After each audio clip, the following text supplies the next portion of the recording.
Omar Artan's story is one that has caught the attention of football fans around the world. Born on June 6, 1992, in the city of Mogadishu, Somalia, he grew up in a country that has faced years of conflict, instability, and difficult living conditions. Despite those challenges, he found a path that allowed him to make history. Instead of pursuing a career as a football player, he chose a different role in the sport. He became a referee, a position that carries immense responsibility because every match depends on fair and accurate decisions from the officials on the field. Through dedication, discipline, and years of hard work, Artan slowly climbed the ranks of Somali football. His performances earned respect both at home and internationally.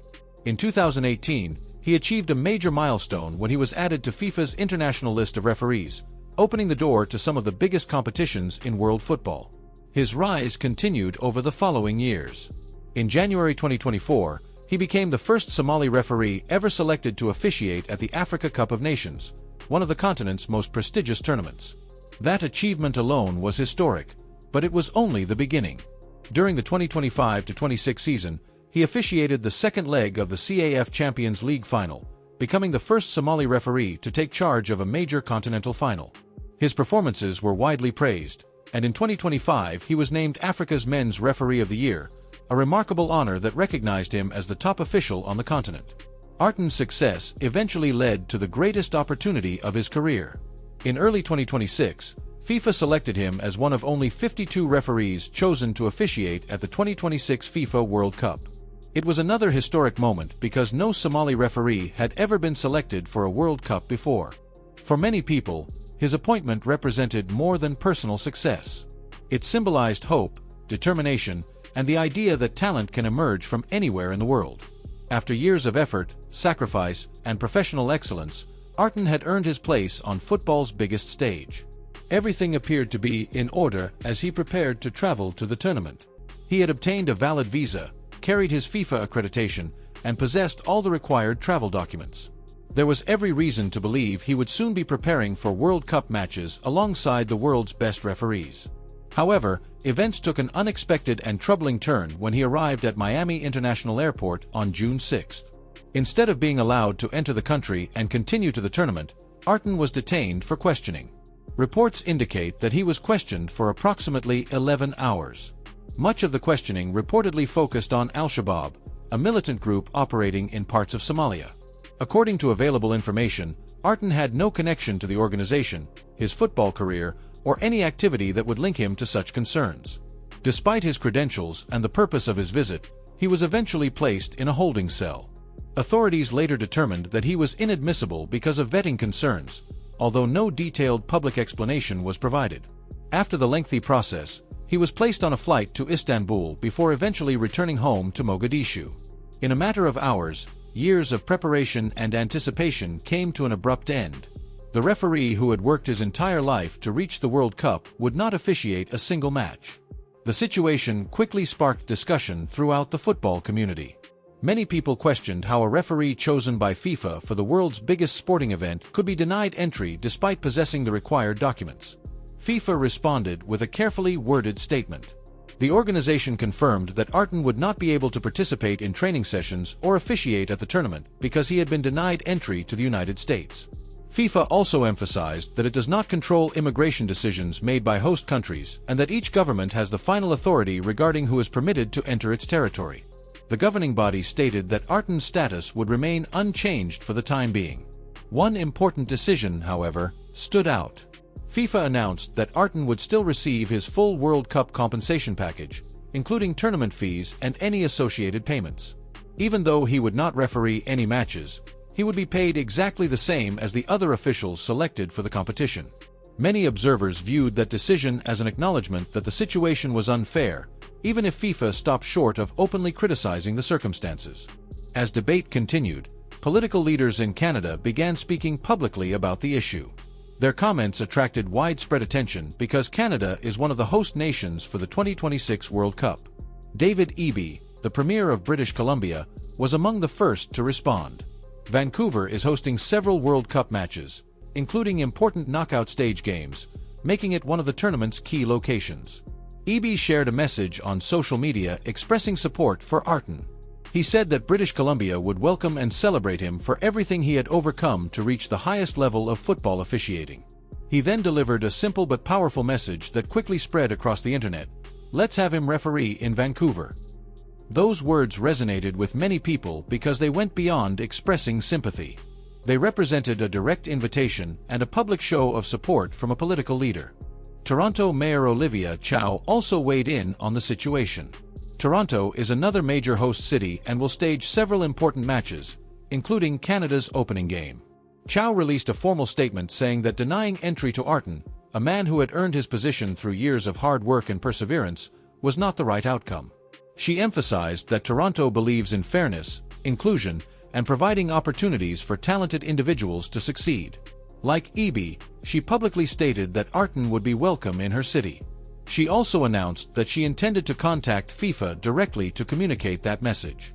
Rather than simply expressing disappointment, she took an additional step by seeking official engagement with the organization. As the story continued to unfold, it became about more than one referee's travel difficulties. For many observers, it highlighted larger questions about fairness, opportunity, and the responsibilities of international sporting events. Omar Artan's journey from Mogadishu to the highest levels of football officiating remains an extraordinary achievement. Even though he was unable to participate in the World Cup as planned, his accomplishments cannot be erased. His career stands as proof that determination, professionalism, and resilience can open doors that once seemed impossible to reach. While the controversy surrounding his exclusion generated headlines, many people believe his legacy will ultimately be defined not by what happened at an airport, but by the barriers he broke and the inspiration he provided to future generations of referees in Somalia and across Africa. The support for Omar Artan did not stop with words of sympathy. Toronto Mayor Olivia Chow took things a step further by promising action. She announced that she would send a formal letter to FIFA, asking the organization to consider assigning Artan to matches in Toronto. This was more than a public statement. It was an official request from the mayor of one of the World Cup host cities. Around the same time, Ontario opposition leader Marit Stiles also spoke out. She said Artan had earned his place at the highest level of football through years of hard work and dedication. With World Cup matches scheduled to take place in Toronto, she joined the growing calls for him to be welcomed and given the opportunity to officiate. What stood out was how quickly these messages appeared. Within just a few hours, 3 Canadian political leaders had publicly expressed the same view. Their message was simple: Omar Artan deserved to be there, and if FIFA could not protect that opportunity, Canada was willing to stand behind him. However, despite the sincerity of those offers, there was a major obstacle standing in the way. The problem was not a lack of support.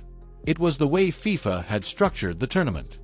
Many fans did not realize that all referees selected for the 2026 World Cup were placed into a single officiating group known as Team 1. This group included 52 referees and 88 assistant referees from around the world. Rather than being assigned directly to Canada, the United States, or Mexico, every official had to report to a centralized training center located in Miami. Before working any match, referees were required to attend training sessions, meetings, fitness programs, and security briefings at that location. In other words, participation in the tournament depended on being able to enter the United States first. That decision became a serious issue in Artan's case. Since he was denied entry into the United States, he could not reach the Miami Training Center. Without access to that hub, he could not join Team 1. And without being part of Team 1, he was unable to officiate matches anywhere in the tournament, including in Canada. This meant that even though leaders in Vancouver and Toronto welcomed him and publicly supported his involvement, FIFA's own structure made it impossible for those invitations to become reality. The situation raised important questions about the way the tournament had been organized. After all, the World Cup was being hosted by 3 countries, not one. Many people wondered why there was only a single training center located in the United States. Some felt FIFA could have created training hubs in all 3 host nations, giving officials greater flexibility. If such a system had existed, Artan might have been able to continue his World Cup duties from Canada or Mexico. Instead, one immigration decision effectively ended his participation before the tournament even began. For many observers, this was not just a small administrative problem. It highlighted a larger gap between FIFA's public commitment to inclusion and the practical realities of how the event was organized. A competition promoted as a shared tournament across North America was still heavily dependent on access to one country. As a result, a referee from Somalia who had earned his place through years of excellence was unable to take part, despite being welcomed elsewhere. While FIFA faced criticism, another football organization reacted very differently. UEFA, the governing body of European football, moved quickly. Only hours after Artan returned to Mogadishu, UEFA announced that he would referee the 2026 UEFA Super Cup final between Paris Saint-Germain and Aston Villa in Salzburg on August 12. The appointment was historic. Artan would become the first African referee ever selected to officiate a major UEFA final. It was a powerful show of confidence in his abilities and a clear statement that his talent was recognized at the highest level of the sport. UEFA President Alexander Ceferin emphasized that football should bring people together, not divide them. The president of Confederation of African Football publicly thanked Ceferin for giving Artan an opportunity after his World Cup dream had been cut short. The speed and clarity of UEFA's response stood in sharp contrast to the cautious language coming from FIFA.